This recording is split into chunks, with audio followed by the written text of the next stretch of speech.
Supreme court से ये बराह रास्त मनाजिर हम आप तक पहुंचा रहे हैं। बड़ी खबर है, सुप्रीम कोर्ट ने 63A नजरसानी दरख्वास्त सुप्रीम कोर्ट बार एसोसिएशन की मंजूर कर ली है और हुकूमत को बड़ा एज हासिल हो गया है आइनी तरमीम के हवाले से। अब क्रॉस फ्लोर करना, फ्लोर क्रॉसिंग जो है वो अलाउ हो गई है, मंजूर हो गई है। हॉर्स ट्रेडिंग जो है वो दोबारा से कौमी असम्बली हो या सेनेट हो या सूबाई असम्बलियाँ हों, वहाँ पर फिर से शुरू होने वाली हैं। आइनी तरामीम जो हुकूमत नहीं कर सकी थी, नाकाम हुई थी, मौलाना फजल रहमान की सपोर्ट नहीं मिली थी। अब हुकूमत को मौलाना फजल रहमान हो या इमरान खान, उनकी सपोर्ट की ज़रूरत नहीं है, क्योंकि हुकूमत के हाथ अब 63A नजरसानी की दरख्वास्त में एक ऐसा घोड़ा लगा है कि जिसके बाद हुकूमत कानूनी तौर पर PTI के लोगों को या मौलाना फजल रहमान या दीगर जमातों के लोगों को अपने हक़ में वोट दिलाने के लिए कायल कर सकती है। और सिर्फ यही नहीं बल्कि इस्टेब्लिशमेंट भी उनके साथ खड़ी नज़र आ रही है। लिहाजा कोई फ़िक्र की बात नहीं है, क्योंकि जिस एतमाद से गवर्नमेंट के लोग हमें मुसलसल कह रहे थे कि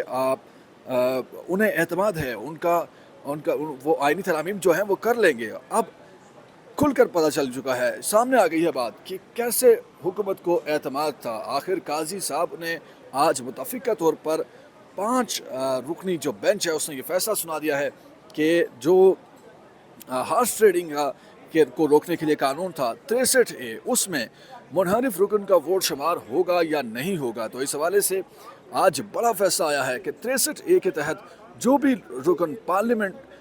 अपनी पार्टी हेड की हदायत के बरक्स वोट डालेगा, उसका वोट शुमार होगा। ठीक है कि उसके ऊपर डिफेक्शन क्लॉज लगेंगी, मुनहरिफ होने के हवाले से जो भी सज़ा हो सकती है पार्टी हेड उसे दे सकता है, वो होगा, लाजमी होगा।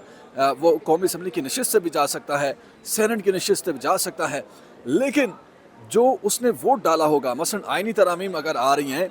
और आइनी तरामीम में चीफ जस्टिस काजी फाइजा की मुद्दत मुलाजमत में तोसी की जाती है, इसी तरह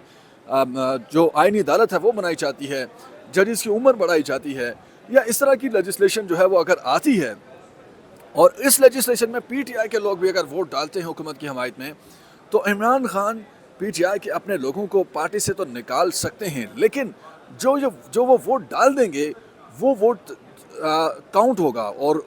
अब इस कानून से पहले साबिक चीफ जस्टिस उमर अता बंदयाल की अदालत ने यह फैसला दिया था कि वो वोट काउंट नहीं होगा, और वोट काउंट नहीं हो रहा था। इसमें हमने देखा था कि पंजाब में हमजा शहबाज जब वज़ीर आला बन रहे थे तो मुस्लिम लीग काफ के लोगों ने हमजा शहबाज को चौधरी शुजात के कहने पर वोट डाला था, लेकिन फिर सुप्रीम कोर्ट ने फैसला दिया था और वो वोट जो था काउंट नहीं हुआ था और हमजा शहबाज को हुई थी वज़ीर आला के इलेक्शन में। इस पार्लियामेंट में इमरान खान के खिलाफ मुनहरिफ होने वाले नूर आलम खान और दीगर लोग जो थे 20 के करीब लोग अदम एतमाद के दौरान मुनहरिफ हुए थे, उनको भी वोटिंग से रोक दिया गया था इस फैसले के बाद, और उन्होंने वोट नहीं किया था। लेकिन अब ये जो सूरत हाल बनी है, दोबारा से सुप्रीम कोर्ट ने 63A की नजरसानी में आज उस फैसले को सुप्रीम कोर्ट के जस्टिस उमर अता बंदयाल और उनके साथी जजेस के फैसले को उड़ा कर रख दिया है काजी फायज ईसा और उनके मातहत जजेस ने। 5 रुकनी बेंच था, पाँचों के पाँचों जजेस जो है मुतफ़िका तौर पर इस बात पर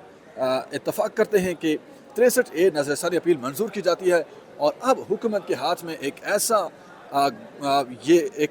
प्लस पॉइंट आ गया है कि आइनी तरामीम भी होंगी, और ये देखना होगा कि आइनी तरामीम के बाद हुकूमत जो है वो क्या करती है। क्या चीफ जस्टिस मंसूर अली शाह का भी रास्ता रोकने की कोशिश की जाती है? क्या काजी फायज ईसा को सुप्रीम कोर्ट में चीफ जस्टिस के तौर पर उनका टेन्योर बढ़ाया जाता है, या फिर आइनी अदालत बनाकर आइनी अदालत में उनको चीफ जस्टिस के तौर पर बिठाया जाता है? अगर आइनी अदालत बन जाती है तो सुप्रीम कोर्ट खुद ही बेअसर किस्म की कोर्ट हो जाएगी, क्योंकि सुप्रीम कोर्ट में फिर रूटीन के केसेस सुने जाएंगे। जो सियासी मुकदमात होते हैं, जो आइनी मुकदमात होते हैं, वो आइनी अदालत में चले जाएंगे। मंसूर अली शाह चीफ जस्टिस, जो नए चीफ जस्टिस हैं, उनका और उनके साथी जजेस के पास फिर कुछ भी नहीं रहेगा। ये आप देख सकते हैं, सहाफ़ियों की बड़ी तादाद इस वक्त रिपोर्टिंग कर रही है, और ये तमाम मनाज़िर हम आपको सुप्रीम कोर्ट ऑफ पाकिस्तान से बराह रास्त दिखा रहे हैं। मीडिया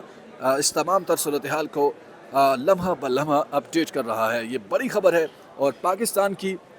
सियासत में, पाकिस्तान की पार्लियामान में आज के इस फैसले के बाद दुरुस्त नताइज मुरातिब होंगे, और यकीनी तौर पर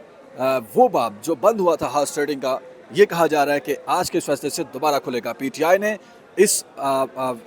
بینچ کا بائیکاٹ کیا۔ علی ظفر نے یہ کہا کہ عمران خان جو ہیں انہوں نے کہا ہے کہ وہ ویڈیو لنک کے ذریعے خود پیش ہوں گے، جس پر قاضی فائزہ نے ان کو روک دیا۔ پھر عمران خان کے وکیل نے بائیکاٹ کر دیا، اور عمران خان کے وکیل نے جب بائیکاٹ کیا تو اس کے بعد پیپلز پارٹی کے وکیل، سپریم کورٹ بار کے وکیل اور حکومت کے جو وفاقی اٹارنیز ہوتے ہیں انہوں نے جو دلائل دیے، اس کے بعد متفقہ طور پر ججز نے فیصلہ دیا کہ 63A میں جو تشریح کی گئی تھی وہ درست نہیں ہے۔